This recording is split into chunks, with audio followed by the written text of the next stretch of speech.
TDP MLA అభ్యర్థులకు Chandrababu warning ఇచ్చారు. ఎన్నికల వరకు ప్రతి వారం సర్వే చేస్తామన్నారు. సర్వేలో తేడా వస్తే అభ్యర్థులను మార్చేస్తామని స్పష్టం చేశారు చంద్రబాబు. టికెట్లు వచ్చేసాయని నిర్లక్ష్యం చేస్తే చర్యలు తప్పవంటూ హెచ్చరించారు. వచ్చే 40 రోజులు అత్యంత కీలకమన్నారు. స్థానిక ఎమ్మెల్యేల పనితీరును ఎండగడుతూ కార్యక్రమాలు రూపొందించాలన్నారు. జనసేన క్యాడర్ను సమన్వయం చేసుకుని ముందుకెళ్లాలని సూచించారు చంద్రబాబు. ఇదే అంశంపై మరింత సమాచారం మా ప్రతినిధి రవిచంద్ అందిస్తారు. రవిచంద్, చంద్రబాబు చేసిన కామెంట్స్ ను మనం ఏ కోణంలో అర్థం చేసుకోవచ్చు? టీడీపీ వ్యూహం ఎలా ఉండబోతోంది?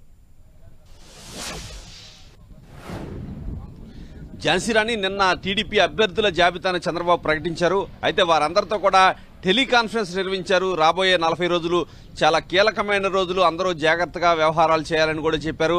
ఎందుకంటే టికెట్ వచ్చింది కదా అని ఎవరు కూడా నిర్లక్ష్యంగా ఉండకూడదు. ప్రతి గంట సమయాన్ని కూడా సద్వినియోగం చేసుకోవాలని కూడా చంద్రబాబు చెప్పడం జరిగింది.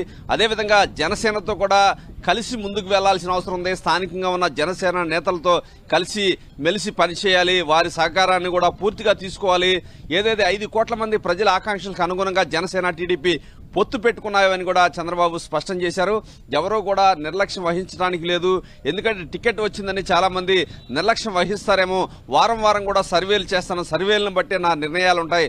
ఒకవేళ కనుక ఎవరైనా తేడాగా ఉంటే కనుక టికెట్ కట్ చేయడానికి కూడా వెనకాడననే హెచ్చరిక స్వరంతో కూడా చంద్రబాబు కొంత వ్యాఖ్యలు చేసినట్టు కూడా తెలుస్తుంది.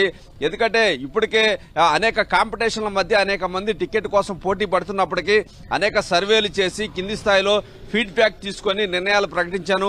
ఈ నిర్ణయాలకు అనుగుణంగా నిన్న మొదటి జాబితా విడుదల చేశాను. రెండవ జాబితా కూడా త్వరలో విడుదల చేయబోతున్నా.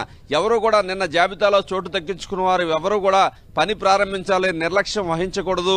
స్థానికంగా జనసేనతో సమన్వయంతో ముందుకు పోవాలి. ఏ చిన్న అవకాశాన్ని కూడా అవతల వారికి ఇవ్వకూడదు. ఎవరైతే వైసీపీ నుంచి ఎమ్మెల్యే అభ్యర్థులు ఉన్నారో వారిని టార్గెట్ చేయాలి.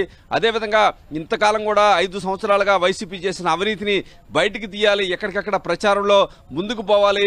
ఏ గంట సమయాన్ని కూడా వృధా చేయకూడదని చాలా సీరియస్ గా చంద్రబాబు చెప్పడం జరిగింది.